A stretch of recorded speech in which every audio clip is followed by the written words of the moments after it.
أولى علاج طبيعي ودخلت الكلية وأنا حباها، بس بعد كده شلت 3 مواد وبعدها نفسي قفلت من الكلية وبقيت مش حابة أكمل فيها ومش قادرة أذاكر.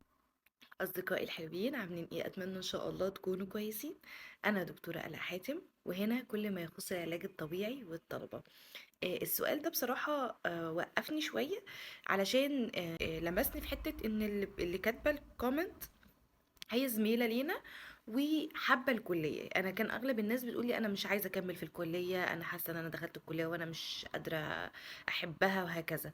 بس انا وقفني حتة ان هي حابة الكلية، بس لما شالت 3 مواد اتقفلت او حاسة ان هي مش قادرة تكمل.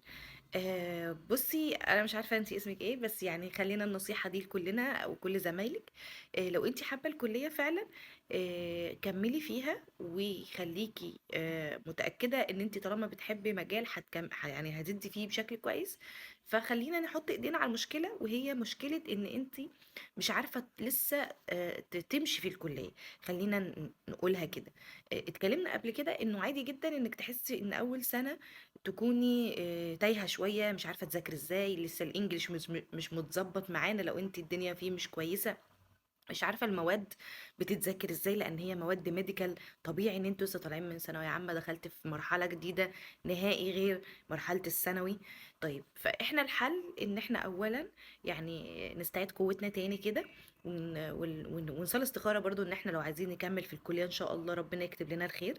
تاني حاجة انه لو انتي شايفة انك ضعيفة في بعض المواد، يعني انت شلتي 3 مواد من اصل تقريبا 7، ناخد 7 تقريبا في الترم، فده كويس. فخلينا نبص على الجانب الايجابي ان انت في مواد اوريدي انت نجحت فيها. لو على 3 مواد انت شلتيهم، ممكن ناخدهم سمر او ممكن ناخدهم في الترم التاني على حسب نظام الكريدت اورز بتاعتكم بتاعت الجامعه. فخلينا نحل مشكله المواد، ان انت لو محتاجه فيها مساعده انت تلجئي لحد يديكي فيها كورس، او تشوفي حد بيشرح على يوتيوب. وانا نزلت قبل كده الدكاتره اللي ممكن تكون بتشرح على اليوتيوب بشكل كويس في كل ماده، سبيشالي مواد سنه اولى. فانتي اشتغلي على نفسك السنه دي، هتلاقي نفسك اتطورتي بشكل كبير. بس ما تقعديش جنب المواد تقولي اه دول صعبين دول، طب هنعمل ايه؟